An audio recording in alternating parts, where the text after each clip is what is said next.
Hello, dear artist friends. Welcome to my channel. Thank you so much for hitting that play button. This video is all about the press. As an artist, your main thing is gaining visibility. That's what you want. You want your art to be seen. And of course, one really good way to gain more visibility is being in the press. And I always thought magically the press is gonna knock on my door and say, can we write an article about you? But no, that's not how it works. No. It's actually you yourself as an artist that can make sure you get into the press. And that's what this video is about. I will let you know everything I've learned about that so you understand how you can do that. First of all, let's talk about what shall be published.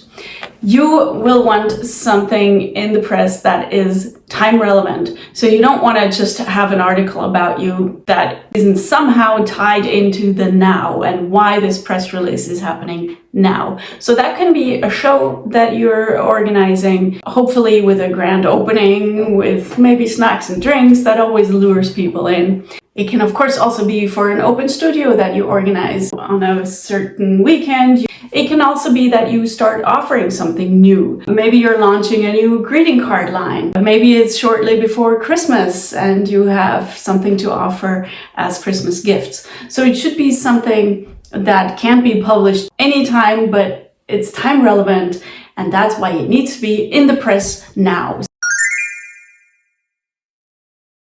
So what paper should you publish in? Well, figure that out. So you want to look where you get your information about artists, art shows, fairs, or whatever you're offering. How do you find local shows that you can go to see real art in person? What lands in your mailbox? And I mean, not the digital one, that too maybe, but I mean the actual mailbox.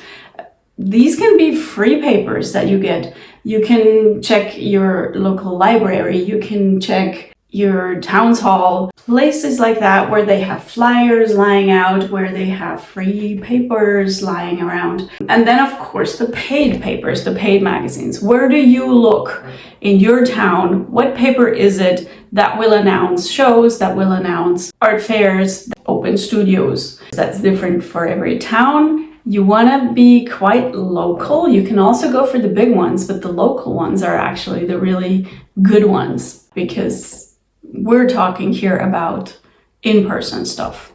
So we're talking about daily newspapers, weekly newspapers, monthly magazines. Know who your customers are too. If you're offering custom pet portraits or greeting cards, you have a slightly different audience than if you offer sculptures or black and white photography and art to hang on your walls. So according to that, also think about your customer. What paper are they reading? And then, very important, what section of the paper? So the big newspapers sometimes have several sections where art shows can be published. So it's in the what's happening this week section, or it's in the art and leisure section. So there are different sections and you need to know which section you want to be published in, and you want to be that specific in your press release that they know where you want to land. So there's a big problem that could happen if you are not super specific. They might think you want to publish an ad and they're gonna charge you for that. So be very specific about what this press release is supposed to be, and that it doesn't end up in their ads section where you pay a lot of money for it. So what shall be published is an actual event, something that's happening now. Then what paper to publish in, what section of the paper, and then you contact the journalists. Generally, journalists are super busy and they are super happy if you do part of the work for them. It's not about, hey, would you come and write a great old article about me, make me look all good. No, you write that article yourself. Now, this is especially true, of course, I'm talking about the small papers, but that's where you want to be. If you're at the beginning of your career, the big papers are not going to write a half-page article about you. We're talking about the smaller ones, and these people have a lot to do. They just need people who help them gather information and find stuff that's interesting for their readers to read. So that's why you have to write it yourself, basically. So when you contact the paper, you need to find out who's in charge of the section where you want to be published in. You need to figure out what the deadline is, so you can send it a little bit ahead of that deadline, just in case they have questions. Find out the specific name of the person you can write to. And then you can also, when you send them, refer back to that phone call. What you can also do is at other gatherings like the one you're offering, like art fairs or open studios or shows, it's great to get to know the press people. Maybe you can have a chat with them there at somebody else's show. These are real life people. These are very friendly people. Normally, journalists are interested in other people, so make contact with them. It's a wonderful thing to know people in the press. Anyway, so let's say you don't know anybody in the press, but you've made the phone call, you know who to address, and they've told you, yes, sure, go ahead, send us that. Now we have to talk about the actual press release that you write. You heighten your chances to get published if it's something innovative, something new, something unusual, something positive also, regional also, relevant in some way or other. There are trending themes. Also, maybe if it's something surprising. And of course, again, if it's happening now. So find a catchy title that lures people in. Maybe find a good quote. Think about what the age group is for your title. So let's say you have a good catchy title and then a short text. Generally, less is more. You don't want to give them all the information that they feel that now they don't need to come see it. You want to make them very curious about it so that they feel, oh, let me go there. Shorter texts are also much more likely to be published. So it's that KISS rule, keep it short and simple. And of course, some big newspapers where they only just list what's happening in town that week, you just need the 5 W's. What, where, when, who, and why or how. Now let's get very specific. You're sending a PDF file. I wouldn't just send it in an email text. Make a PDF. Have logo first. Then write press release and write the date. Then right away, this is for artists, a photo. This should not be a photo with text on it. It's not like a flyer or a postcard that you will be handing over to people. It's just the photo. Now, great, for example, would be the artwork with you standing next to it. Something like that. If you don't have that, I would suggest the art itself is more important than you. What's also important is, say you're putting on a show, that is the photo that you're using for everything. You're using that for your online campaign, you're using that same photo for your flyers, you're using it for if you have posters, you're using that for postcards, for send-outs, for your newsletter announcement. You want to use the one and the same photo so people don't get confused. For whatever event you're doing the press release, be consistent, use that one photo for all your communication concerning that event. After the photo comes the main announcement. So that's the title and basically the 5 W's. It can also be a very short paragraph, up to 4 lines, no more than that. What's it about? You could include a relevant quote. It has to be relevant though. Essential background on the artist, hometown, date of birth, where you studied, what shows you had last. They can always ask for more. It will get shortened from basically bottom to top. They will leave in what's in the beginning and they'll just cut out what comes afterwards. So make sure all the very important information is at the very top of your press release, and then the additional information like the background on the artist, which, well, if they shorten that, it's not that great a loss. And then very, very important is the contact information, how they can get in touch with you. This is not going to be printed in the newspaper, but this is for the newspaper to get in touch with you. And then additional photographs. They should be 300 dpi. The whole email should be maximum 20 megabytes. You don't need them that big for the press. So 300 dpi is enough. And I would always make sure to give your photographs titles. It shouldn't say image 3427. It should say maybe the name of the artwork, maybe your name, maybe the photographer's name. And that's basically it.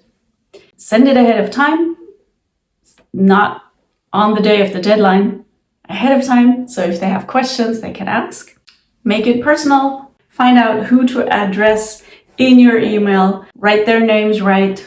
And then be ready in case they do have additional questions. Your artist statement, your artist biography, maybe your background story. It's good to just have ready to go if they should contact you and say, hey, we actually have a little more room. Would you like to send us this and that? There are also press releases that you pay for, and there's nothing wrong with that. This is usually in smaller rural areas where the papers are just happy to fill their pages, and you can ask how much it costs. It might be a possibility to not pay a whole lot of money, but get a lot of people to see your press release. And that might be an interesting option. For the big ones, not so much, because then that's a real ad and that just gets read differently. There are also these press agencies, I think is what it's called, that then send out articles to several publications. That's a wonderful thing too. Now, I haven't really talked about online press. Of course, that is also important. It's just that if you're organizing something like a show, you want it to be local so that the people who are actually gonna potentially come to your show are gonna see it. So buy all these papers where you think you would love to be published in. See who writes the articles. See who these people are that you might want to get to know. Look at what is their style. Also, this is also good in case you do talk to a journalist to know what they wrote before, so you can even refer to it and say, hey, I really liked that article that you wrote about that and such. What would I have to do in order to get an article like that in your paper? Would be an option. So it's good to know their name and what they've done before. Be sure to include, we've already had it in the 5 W's, opening times, okay? Opening times are important. When is this happening? And is there maybe even a special event? So if you have a show that runs Friday through Sunday, 2 to 8 p.m., but is there maybe a special opening? Or are you leading through the show personally as the artist at a specific time of each day? You might want to include that. Be sure people know when to come, where. If you have a show and you have funding, you should include in the press release who is funding it. If you have somebody that's known in the art world opening your show, of course you want to also include their name in the press release. Lastly, I have a few things from books about this. Vicky Krohn Amoros wrote, I don't know if I'm saying that name right, writing about yourself directly influences what is written about you. And nowhere is this more evident than when you write your own press release. So be sure that you write what you want people to know about you.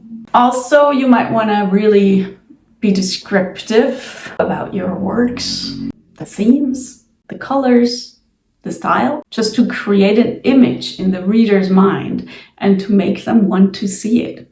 Write about the theme, the inspiration, the context, and the meaning of the show. Main takeaways, I would say, are: start having open eyes about publications, any kind of places where art fairs, art shows, exhibitions are announced. Gather these papers, and you might also start having a list on your computer where you gather some journalists' names, find out who these people are that write these articles, and write a really compelling, good article that sells your work in its best light. So you organize your show, you inform the press, you write your press release, and there you have it. You are in the paper. It's actually that easy, but it needs to be done. I hope that cleared up some stuff for you. If you have questions, just drop me a line in the comments. I'll be very happy to answer. And let me know if you've done this and if it worked for you. I'd be thrilled to hear from you. And I hope that you have a wonderful day, either making some art or writing your own press release and making sure people get to see it. So take care. My next video is going to be about the elevator speech or your sales pitch as an artist. That is just as important as writing a good, compelling text about your work is to be able to talk about it. And I'll make a short video about that coming up very soon. Take care. Ciao. Thank you so much for watching. I love having you here. I love the exchange between artists. So please give me a thumbs up, subscribe, click the notification bell, and leave me a comment. I wish you so much joy for your own painting. You can also subscribe to my newsletter, and I hope to hear from you. Take care. Bye-bye.